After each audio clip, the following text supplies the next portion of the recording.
The whistles got woo!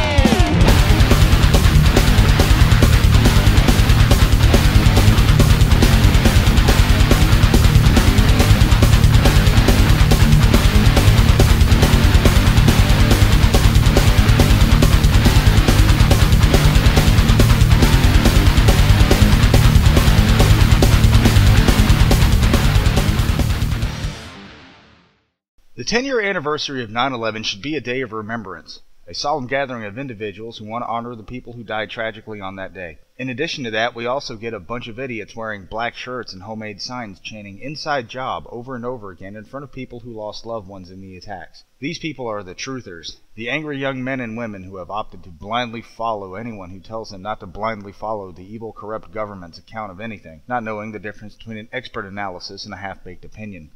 Despite the wide net cast on the subject of what really happened, truthers are under the impression that they are making a difference, that their numbers are growing, and that soon the truth of 9/11 will come out and people will be held accountable, and that they will stand tall in triumph. 10 years later, let's take a look at some of the big names in trutherdom and see how far they've gotten.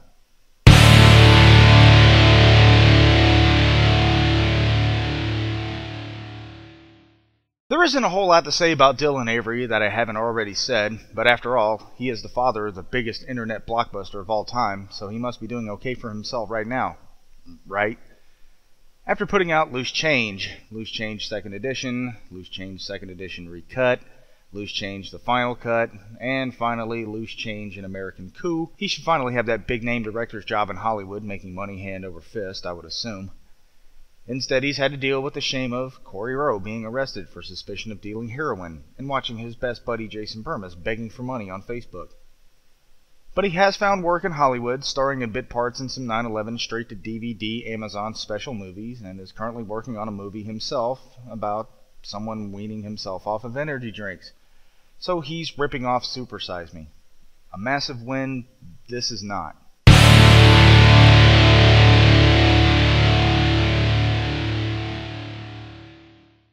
Architect Richard Gage formed the group Architects and Engineers for 9/11 Truth in 2006, hoping to get every single architect and engineer under the sun to agree with his point of view.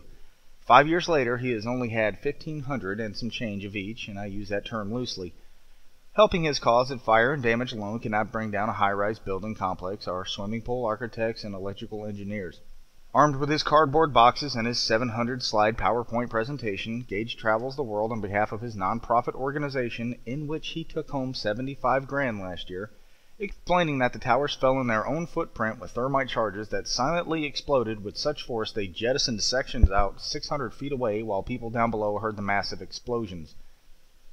As a result of his presentation, a leading conspiracy newspaper in Japan stopped believing a word he said, and his recent visit to England came under fire and was labeled bonkers. No win for you either, Dick.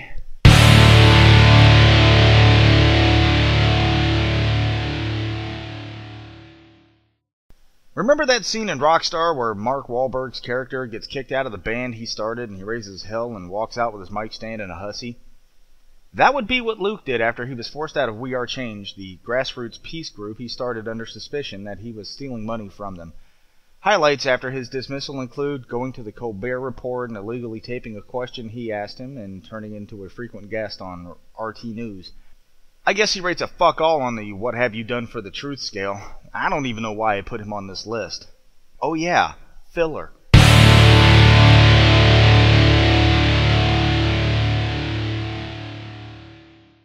It is indeed true that Willie Rodriguez is a hero for rescuing people on 9/11, but he is a douchebag for his later actions. Namely, changing his story about 100 times and wanting to get paid for anything you involve him in. He wasn't in the later Loose Change movies because Avery wouldn't fork over cash, but he did try to sue George Bush over 9/11. That didn't go quite as well as he hoped, as his suit was dismissed and he went back to peddling his story out to anyone who would listen. The good news is he scored a guest appearance on Jesse Ventura's show. The bad news is, nobody cared, except Rosie O'Donnell, who put out a video of Willie Rodriguez in her kitchen talking about his nonsense story, which is about the only time in recorded history of her being close to a Willie has happened.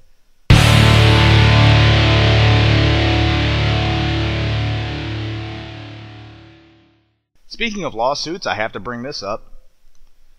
April Gallup is the Pentagon worker who is trying to sue the government over 9/11, stating there is no evidence of a plane crashing into the building.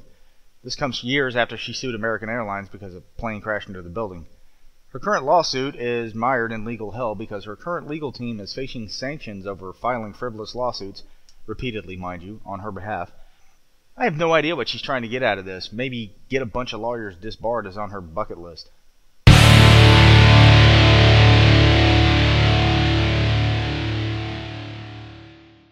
After a thorough ass-whipping by me a few years ago, Alex Jones seemed to have lost his goddamn mind. All I can do is bring up this picture of him made up to look like the Joker, and you get a firm understanding that he may or may not be acting.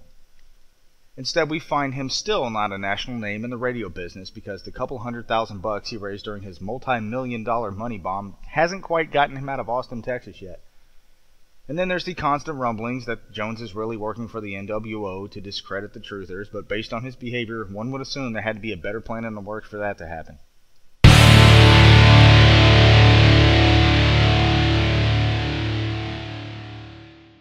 Not kin to Alex Jones, but still in the same handbag, Jones is the largest thermite flag waver in the movement. It's kind of a big deal for him, so naturally he sells his story to everyone who will listen. He thinks independent peer review means passing it off to people who believe the same thing he does. Someone took him serious enough to get some of those infamous chips and put them to the test to see once and for all if that was indeed thermite. His results were disastrous. The chips never ignited, even after being subjected to 900 degrees Celsius heat. His conclusion? Either it wasn't thermite after all, or it is thermite, but it had been deactivated prior to the test. Because goddamn, that's one sneaky government that designed an object that can look like paint but also have GPS inside it and it can be turned off regardless of where it's at. No time for love, Dr. Jones.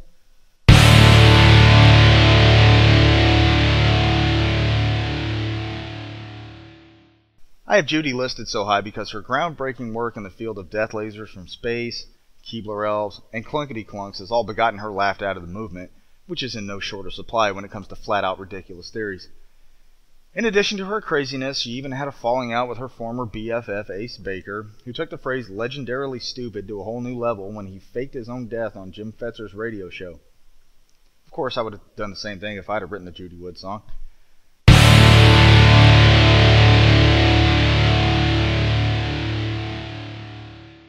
You know he had to be on this list come hell or high water. Arguably the biggest celebrity to support 9/11 truth since Ed Asner. Here's how much support Chuck has given the group. Nada. Oh sure, he's done a ton of stuff since coming out as a truther, namely losing his goddamn mind, his wife, his job, and every ounce of credibility he ever attained. Lest we also forget, he also tried to pass off a fake interview with Obama as the real deal. And that's about it. I guess his idea of helping his cause is starting a Twitter account, saying the word winning a lot, and starting up a comedy routine that no one gave two sweaty rats' asses about after the first 3 shows. It got to be so bad for Chuck that Mark Dice had to step in with his 2.5 cents to admonish him for not doing anything to help the truth movement. You know you done fucked up when Dice takes time out of his super busy schedule of telling everybody to boycott the Super Bowl, Facebook, Starbucks, and everything else he finds offensive to call you an asshole.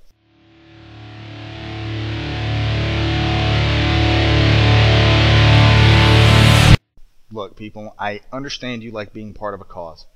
Being a truther is more than just sitting at your computer concocting half-assed what-if scenarios while watching, quote, never-before-seen footage of 9/11, unquote, that has a CNN logo smack dab in the lower left-hand corner of it a couple of thousand times. It also means you're part of a group that has developed a strong hatred towards an establishment that drives people to kill their families, shoot up museums, plan wars on federal agents, and talk about killing people in the streets once you take over. If anything, you are as bad, if not worse, than the machine you're raging against. But I think the most insulting thing about your little club you have delusions of grandeur of is the simple fact that all I have to do to make you go away is turn off my computer. It's been a decade since the attacks first occurred, and nothing you have done, said, or thought of has made one single dent in the form of progress towards revealing the, quote, truth. All you've done is make yourself look like a bunch of unorganized jackasses with bad signs. Truthomania is not running wild across the globe. You couldn't get 1 million people to show up in one spot if you promised them free booze and hot dogs. Case in point, I live in Jacksonville, Florida. More people show up to watch the Jaguars than you can get to come out to a 9/11 meetup. Are there any meetups in Jacksonville? No, but there is one in Gainesville with 24 members. but there's 133 people in a group in Jacksonville that like to beat the shit out of each other during sex, and 316 who like to dress up like anime characters and role play. Nothing as far as truth. That's gotta hurt. And I hope that pain was worth the loss of 10 years of your life. What if you knew about a complicated crime? One that was beyond the reach of ordinary minds. Would you stand up defending all that's right and good? Well, Judy, Judy, Judy, Judy Wood. What if the criminals could threaten your career? Would you disregard the easy road, climb up through the